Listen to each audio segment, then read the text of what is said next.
ನಿಮ್ ಟೈಮ್ ಆಗೋಯ್ತು ಬಿಡ್ರಿ. ಇಲ್ಲ ನಿಮ್ಗೆ ಇಲ್ಲ ಇಲ್ಲ, ಇದು ಎಲ್ಲ ಮುಖ್ಯವಾಗಿ ಹುಡುಗಿರೆಲ್ಲ ಕೇಳಿದ್ಮೇಲೆ ನೀವೆಂತ ಪ್ರಶ್ನೆ ಕೇಳ್ತೀರಾ ಬಿಡ್ರಿ. ಮುಖ್ಯವಾಗಿದೆ ಪ್ರಶ್ನೆ, ಬಹಳ ಮುಖ್ಯವಾಗಿದೆ. ಹೌದು, ಅಂದ್ರೆ ಇವರೆಲ್ಲ ಕೇಳಿದ್ದು ಎಷ್ಟು ಅಂತ ಅಲ್ಲ, ಏನೋ ಕಾರ್ಯಕ್ರಮಕ್ಕೆ ಸಂಬಂಧಪಟ್ಟಿತ್ತು ಅದಕ್ಕೆ ಅಷ್ಟೇ. ಈಗ ಏನಂದ್ರೆ ಕ್ರೇಜಿ ಬ್ರಹ್ಮ ಏನಂದ್ರೆ ಹೊಸ ಟ್ರೆಂಡ್ ಅನ್ನ ಸೃಷ್ಟಿ ಮಾಡಬೇಕು. ಹೇಗೆ ಅಂದ್ರೆ ತಮಿಳಿನಲ್ಲಿ ಇಳೆಯರಾಜ ಅವರು ಕಚೇರಿಗಳನ್ನು ಮಾಡ್ತಾರೆ, ಕನ್ಸರ್ಟು, ಅದು ಎಷ್ಟು ಫೇಮಸ್ ಆಗಿರುತ್ತೆ. ಮತ್ತು ಅಲ್ಲಿ ಜನ ಸೇರೋದು ಮತ್ತೊಂದು. ಈಗ ಯೂಟ್ಯೂಬ್ಗಳಲ್ಲಿ ಅದರದ್ದು ವೈಭವಗಳೇ ಬೇರೆ. ಅಲ್ಲಿ ಎಲ್ಲ ನಟರು ಕೂಡ ಸಹಕರಿಸ್ತಾರೆ, ಎಲ್ಲ ಹೀರೋಗಳು ಕೂಡ ಬರ್ತಾ ಇರ್ತಾರೆ. ಆ ಥರದ್ದು ಒಂದು ಪರಂಪರೆ ತಮಿಳ್ನಾಡಲ್ಲಿದೆ.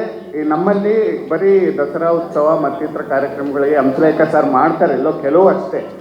ಅವ್ರು ಆ ಮಟ್ಟದಲ್ಲಿ ಮಾಡಲಿಲ್ಲ, ಹಂಸಲೇಖ ಸರ್ ಮಾಡಲಿಲ್ಲ.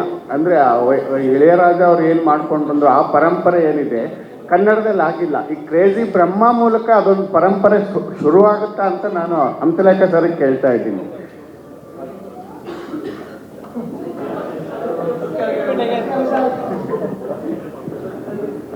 ಪಕ್ಕದ ಥಿಯೇಟ್ರಲ್ಲಿ ಇದ್ರು, ಗೊತ್ತಾಗಿಲ್ಲ, ಅವ್ರು ದುರಂಧರ್ ನೋಡ್ತಾ ಇದ್ದಾರೆ.